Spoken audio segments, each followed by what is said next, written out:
Undisputed. We are live from LA. I am Jenny Taft here with Skip Bayless and I think Shannon Sharpe. Good morning, guys.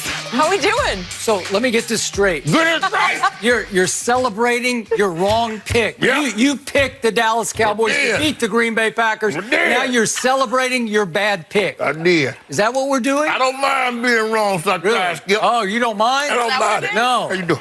You know what, Skip? I already You being know. the pilot, you've taken off already, haven't You know what, Skip? I already know you're going to interrupt me. You're going to be very nasty to me. I'm going to go and pop me 2 of the gummy. Really? My blood pressure, I don't want my blood pressure to get up.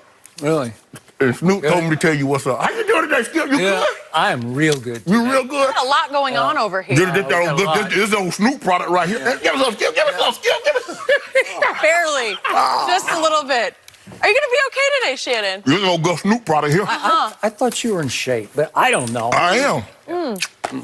Stayed up late last night. Yeah. That came in. Did Told me he? to tell you what's up. Yeah. Yeah. Okay, well, you finished. You give him a private room? Yeah. No private room? Okay. That's disgusting. Enough gummies for you. Absolutely disgusting. We have a As packed much of the- Monday show for you. Is the blueprint now out there to slow down Patrick Mahomes? You didn't mention that guy, Shannon. Yep. Well, I'm the a homeboy. Patriots clearly the best team in the NFL. But hey, we Yep. got to start with what happened in Dallas between the Packers and Cowboys. Aaron Rodgers had no problem moving the ball early in Dallas. Green Bay led by as many as 24 points in the third quarter, playing from behind the entire game. Ezekiel Elliott was held in check with only 62 rushing yards and a touchdown. Dak Prescott, however, did throw for a career-high 463 yards in a comeback effort. There's that. Amari Cooper also hit a career-high with 226 receiving yards. And after the game, Dak said the numbers meant nothing in the losing effort, where the QB also had 3 interceptions. Got to talk about those. So, Shannon, what is your biggest takeaway from this one? Oh, now we're back to Shannon Sharpe. Yeah, he's here. Hall of Famer. In the words of the late, great Denny Green, the Cowboys are who we thought they were. Really? Who and you thought they were? And the Packers did not let them off the hook. Now, you and a lot of other people got all excited. Beat the Giants. Yep. Beat Washington. Yep. Beat Miami. You're feeling good. You're pounding your chest. My team is going to the Super Bowl. Fox Bet says the most likely scenario. ESPN, the most likely Super Bowl scenario. New England Patriots and the Dallas Cowboys. That was just last week. They Yeah, just last week. Yeah. I wonder what it's going to be like this week. Skip, look.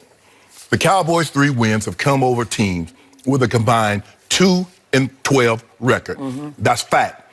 They're the bottom tier. Miami, dead last. Washington, next to last. Skip, come on. Let's be real. You know they hadn't beaten anybody. And what's going to happen, I know you're going to get up here and pontificate. That's a big old word I wanted to use. I've been waiting to use that for a long time. I don't pontificate. Oh, yeah, you go. You're going to pontificate about how good Dak looked, and you're so proud of your team. Wait, are you putting words in my mouth? No. I'm just saying how proud you are of your team, because even Jerry said that. How proud, because they got down and they fought back. This is what we know. This is not conjecture. This is not speculation. Yep. This is not innuendo. This is fact. Okay. The Packers, the Cowboys never got within a single score. Once the score was 7-0, that's as close as they got. Because it was 14-0, what did Dak do? When it was 17-0, what did Dak do? When it was 24-0, what did Dak do? When it was 31-3, he did nothing. How many quarters are there in a football game? 4. And then guess what? And at the end of the fourth quarter, what was the score? The opposite of what you picked. Yeah. Skip, this is not about me. You bought into the Cowboys. I want you to know, Skip. Right? You bought in? It's my turn. Yeah, I didn't ask you this. Just asking questions, rhetorical questions. Again. Dak played awful, and when Zeke Elliott does not get 75 yards rushing, Skip Bayless, what normally happens? 1 in 9. That's not conjecture. That's fact again, Skip Bayless. Again, Dak is inaccurate with the football. How many times let you see this? How many times? I mean, DJ, there's a beat. You know what, Skip? I'm going to continue to talk while the DJ drop that track. I don't be talking over the track while it's playing in the background. Okay. But the people at home will be able to see what's going on when I'm talking about Dak inaccuracy. And look at this. Come on, Skip. Really? That's your guy. That's the guy that you... plays we're talking about here. It don't matter the plays. You see at the end. I just need you to see the end result. Okay. At the end, and you keep talking about that guy's better than Patty Mahomes. That's it. the Cowboys I did not say defense, that. the Cowboys defense were put in bad situations. Am I shocked that the Packers were able to run the football as well as they were? Absolutely. I'm shocked, beyond shocked. They were able to run the football. I'm beyond shocked that the Packers were able to stymie the Cowboys' run and get pressure on that vaunted offensive line of yours. But at the end of the day, Skip, you told me the quarterback is the MVP. He's the most important player. He's the most valuable player. And your most important, most valuable player came up small, smaller than mini-me. Wow. Interesting. You done? Fat. And my team won. Oh, interesting. So, before I unleash on every bad point that you just made, every wrong point, every unfair point you just made, I want to remind our viewers the Dallas Cowboys are still tied for the lead in the NFC East. Say it again. The Cowboys now go to play at Jets, while the Eagles, tied for first in the NFC East, have to go play at Minnesota. We're just getting started here, aren't we, Mr. Sharp? And I also want to remind everybody that my quarterback, the awful, inaccurate Dak Prescott, is still leading the whole National Football League in QBR. But that's what was his quarter? What was the QBR yesterday? 27. It was terrible. Is that good? I thought it was a little harsh, actually, but I'll get to that in just a moment. Now, for one objective point that I would like to make, my defense was a disaster yesterday, and I did not see that coming, just the way I didn't see it being a disaster in that playoff game here at the Coliseum against the Rams last January.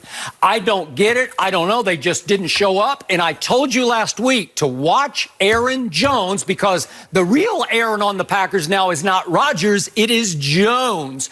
And in his debut at Jerry World back in 2017, he went 19 carries for 125 yards. Remember, he's a Cowboy fan, born and raised in El Paso, went to UTEP, and he likes to take it out on Dallas. And he likes to rub it in at Dallas, especially at Jerry World. And yesterday he goes for 107 more yards, but worse than that, he caught 75 yards worth of passes. He destroyed my defense. And if you could please put an APB out for DeMarcus Lawrence, the $100 million man, who had one tackle. Where did that? And Robert Quinn, you were raving about Robert Quinn. He had one tackle. They had no sacks. They were no-shows. My defense was basically a no-show, which brings me to my The tackles are pretty good for the Packers now, Skip. Give them credit now. Balaga and Bakhtiari. Good offensive line. I would agree with that. This brings me back to my quarterback.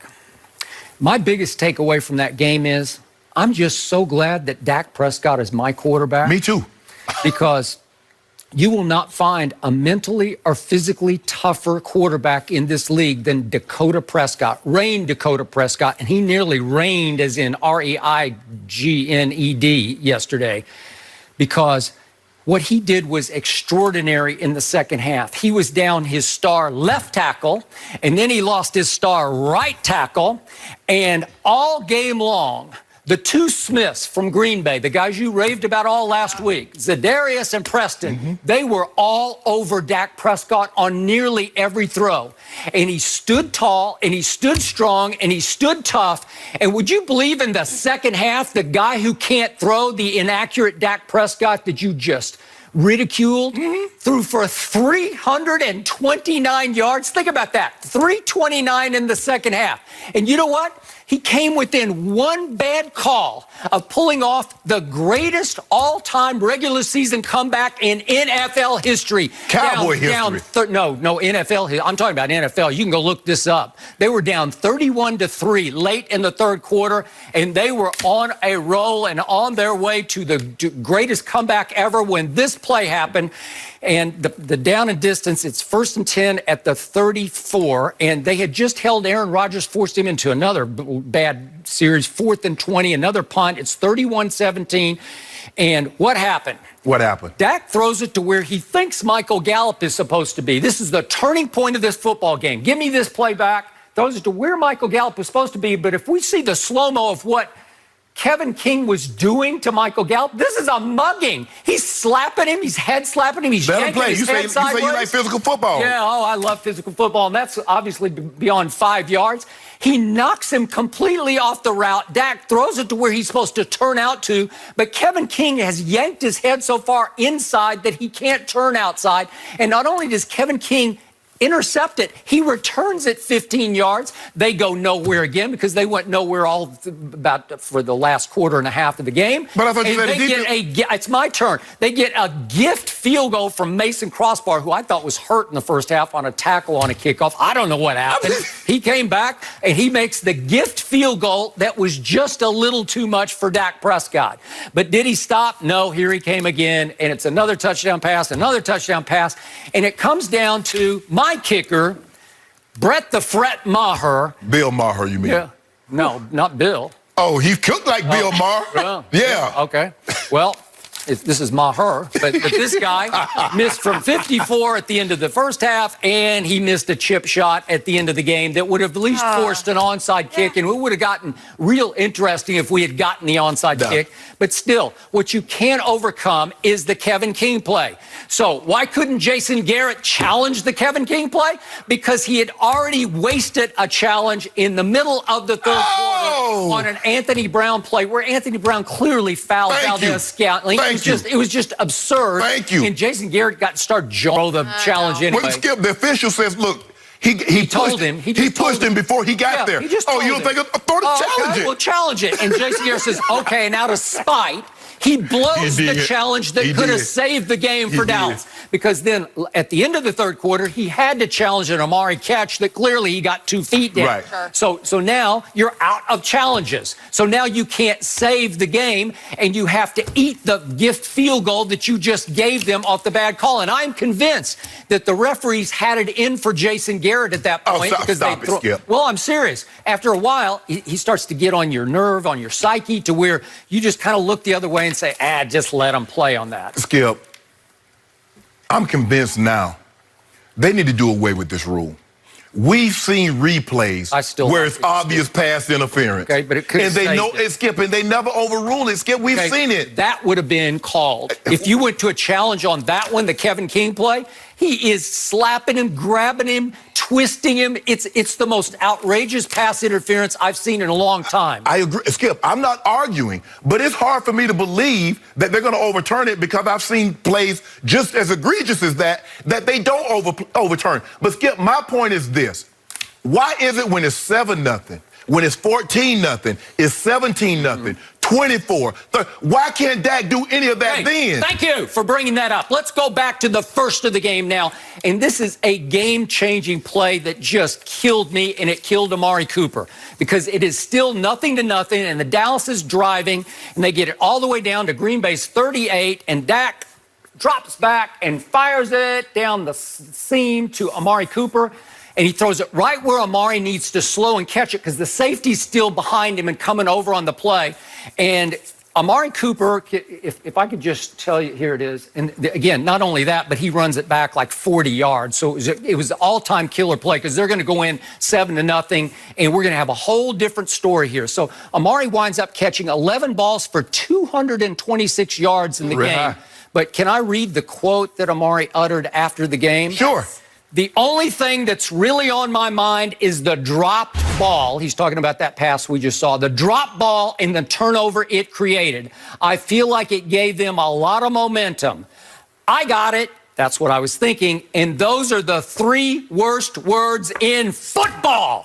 I got it. Because it's just right there. All he has to do is slow and catch it in between the safety, and he's already beaten the corner inside, and sit down, and you got it 1st and 10 at the 15, and I think good things are about to happen. Skip, I've tried to explain this to people on social media. I believe the two most difficult catches to make in football are the one that's over the shoulder because you lose it in the blind spot because it drops over your blind, because it drops in your, unless you track it all the way, and very few people do this. So you lose it in the blind spot. Yep. And that one, when you're running full speed one way, you stop. Try to open your hips. Yep. Skip, when the ball is coming straight on, okay, I catch it like this. If the ball's over my shoulder, I catch it like this. But if I got to open my hips, am I going to catch it like this or am I going to catch it like that? Now, you got a split second. Okay. How am I going to turn my hands and catch it? Now, that's back-to-back weeks. We've seen this. At what point in time does Dak realize these guys running full speed one way, it's very difficult for them to open their hips and make that play. Okay. That's twice in a row, Skip. It was easy. He got both hands on. All he had to do is slow up because if he throws him wider, Darnell Savage is going to blast it. No, you have to throw it right in the slot. Skip, if he hit it, look at this. He going to split the seam. He's gone. No, he going to split it. Yeah. Okay, but he hits him right in the hands. I mean, will he?